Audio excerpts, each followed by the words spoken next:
The history books show you the face of granite, the stern gaze, the towering height, the iconic top hat. They tell you he preserved the Union and freed the slaves. They call him the Great Emancipator, the enduring symbol of American unity. But the granite often cracked. Imagine a man who carried a satchel full of grief as often as he carried law books. A man who battled a lifelong paralyzing depression he called the hypo, so severe that friends once removed all sharp objects from his room. This was the true Abraham Lincoln, a self-taught prairie lawyer who mastered the dark arts of legal and political maneuvering while simultaneously wrestling with a soul in constant shadow. We often forget the sheer audacity of his rise. From a log cabin in Kentucky to the most powerful and most threatened office in the land. We forget the astonishing risks, the secret $1861 train ride through Baltimore disguised as an invalid, the constant threat of assassination that followed him like a shadow, and the whispers that his own generals were planning a coup. This is the story that peels back the myth and reveals the man. It is a chronicle of a soul forged in sorrow, who used his wit, his profound self-doubt, and his unparalleled ambition to save a nation that was hell-bent on tearing itself apart. The final price of his greatness was paid not just on the battlefield, but in the lonely, terrifying struggle inside his own mind. A mind that, even in its deepest despair, somehow found the light to guide a fractured republic. Part 1. The Hypo and the Frontier. The boy named Abraham Lincoln entered the world in a dirt-floored log cabin on February 12, 1809, in Hardin County, Kentucky. His birthplace was the definition of American poverty and frontier hardship. Not a romantic ideal, but a brutal test of endurance. His father, Thomas Lincoln, was a rugged, unschooled farmer and carpenter, a man of limited vision who valued strength and hard labor above all else. This fundamental difference in values would define Abraham's earliest conflicts. Thomas saw books as an absurd distraction from the necessary work of survival.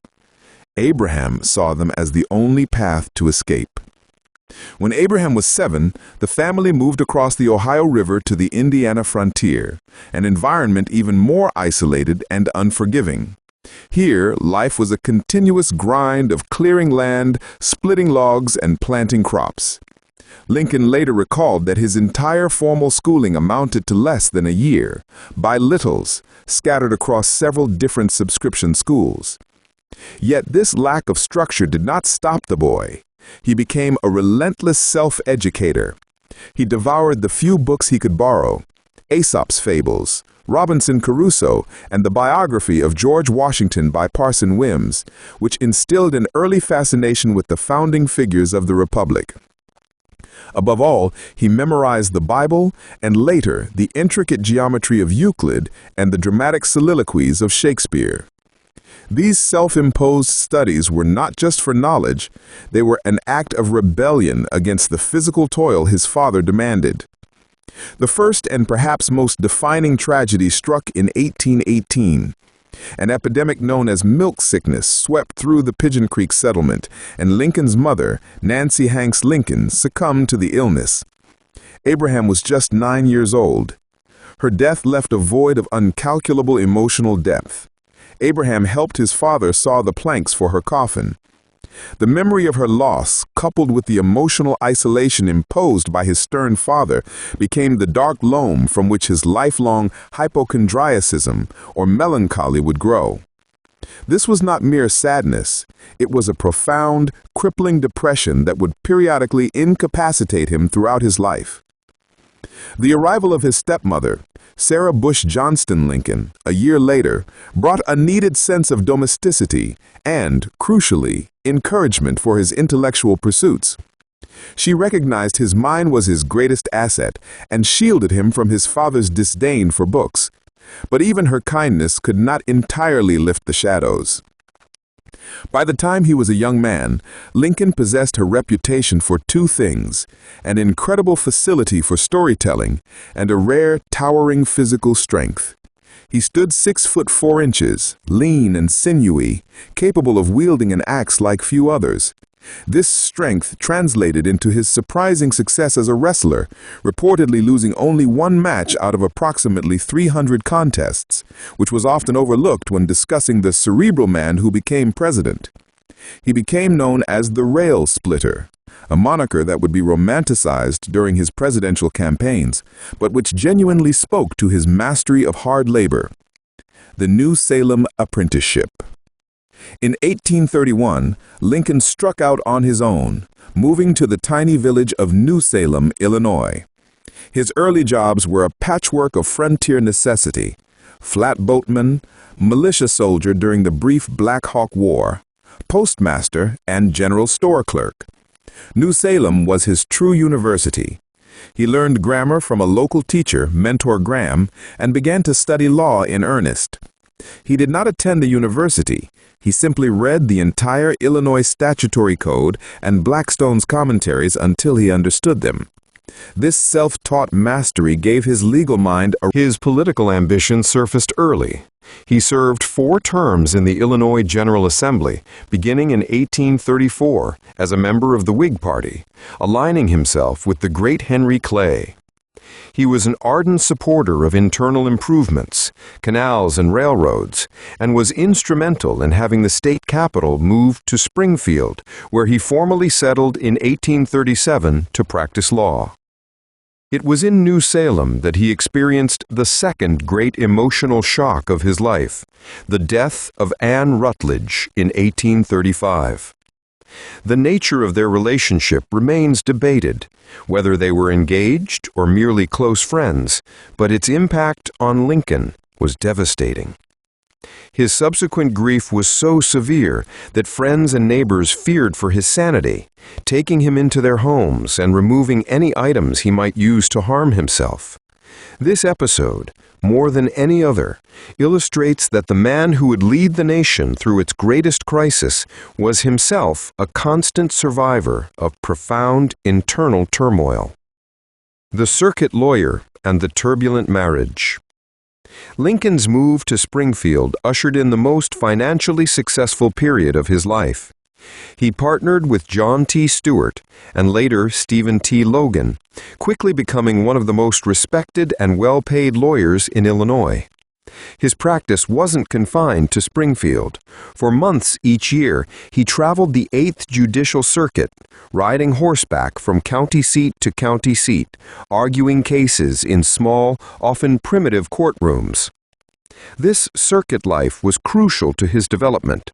It was here he honed his legendary storytelling, using anecdotes and homespun humor not just for entertainment, but as legal and rhetorical tools to simplify complex issues for juries. The most famous example is the Almanac trial, People v. Harrison, 1858, where, representing an accused murderer, he discredited an eyewitness who claimed to have seen the crime by the light of the moon. Lincoln produced an almanac showing the moon was near the horizon, proving the witness lied. His integrity was the bedrock of his career. He famously refused to take cases he believed were unjust. In 1842, Lincoln married Mary Todd, a refined, ambitious woman from a prominent Kentucky family. Their marriage was a union of opposites, fueled by both shared political ambition and deep emotional conflict. Mary was often volatile, and the loss of 3 of their 4 children, Edward, William, or Willie, and Thomas, or Tad, would compound her instability and continually deepen Lincoln's own bouts of melancholy.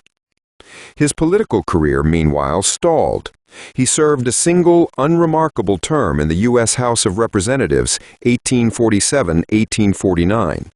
His opposition to the Mexican-American War, expressed through his famous spot resolutions, demanding to know the exact spot where American blood was first shed, made him unpopular back in Illinois. Discouraged, he returned to Springfield, convinced his political ambition had run its course. For the next 5 years, he was simply Lawyer Lincoln.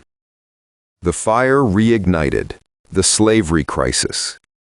The single event that tore Lincoln from his law practice and hurled him back onto the national stage was the passage of the Kansas-Nebraska Act in 1854, sponsored by his old rival, Stephen A. Douglas. The act repealed the Missouri Compromise and opened vast new territories to the possibility of slavery based on popular sovereignty. For Lincoln, this was not a political inconvenience, but a moral outrage. It was the deliberate expansion of a practice he considered a profound wrong. His speeches during this period sharpened, moving from careful political rhetoric to an incandescent moral argument. He famously stated, "A house divided against itself cannot stand." He was not an immediate abolitionist, but he was fiercely committed to preventing slavery's spread, believing that, if confined, it would eventually die. This conviction led to the legendary Lincoln-Douglas debates of 1858. Though he lost the Senate election to Douglas, these debates transformed Lincoln from an influential Illinois attorney into a national figure. He used his plain, logical oratory to expose the contradictions in Douglas's doctrine of popular sovereignty. The true breakthrough came in February 1860 with the Cooper Union speech in New York City. Addressing an educated Eastern audience, Lincoln meticulously demolished the Southern claim that the Founding Fathers had sanctioned slavery. His tone was reasoned, his evidence historical, and his delivery commanding. The speech was a political masterpiece, and it instantly propelled the rail splitter into the front ranks of presidential contenders. The road to Washington, the plot. In May 1860, Abraham Lincoln, the perpetual underdog, secured the Republican nomination in Chicago. His election in November was the catalyst for secession. South Carolina seceded in December, followed by 7 other Deep South states forming the Confederate States of America. It was against this backdrop of national collapse that Lincoln began his long, publicized whistle-stop train tour from Springfield to Washington, D.C. for his inauguration in March 1861. The entire journey was a media event, but as the train progressed, the danger became palpable. The threat was centered at Baltimore, Maryland, a deeply divided border city. Here, a well-funded group of secessionists, led by the Italian barber Cipriano Ferrandini, plotted to assassinate Lincoln as he transferred trains between the Calvert Street and Camden Street stations. This is where the story pivots to espionage, featuring 2 remarkable figures: Allan Pinkerton, founder of the Pinkerton National Detective Agency, and his star operative, Kate Warren, America's first female detective. Hired by railroad officials, Warren, in a brilliant undercover operation, infiltrated the secessionist social circles in Baltimore, feigning a Southern accent and loyalty. She confirmed the plot details, the timing, the location, the specific methods of ambush. Lincoln, initially reluctant to appear cowardly by altering his schedule, was finally convinced by the overwhelming evidence presented by Pinkerton and Warren. The plan to save him was audacious. On the evening of February 22, 1861, after a public ceremony in Harrisburg, Pennsylvania, Lincoln was secretly bundled into a private carriage. He donned a disguise, a loose overcoat, a soft felt hat, and possibly a shawl to obscure his famous height and features. The future President of the United States, accompanied only by Pinkerton, Lincoln's trusted friend Ward Hill Layman, and Kate Warren, was hurried onto an ordinary midnight train. Warren had secured 4 adjoining berths, carefully explaining to the conductor that they were for her invalid brother and family who needed absolute privacy. Lincoln, pretending to be her desperately ill sibling, hid inside.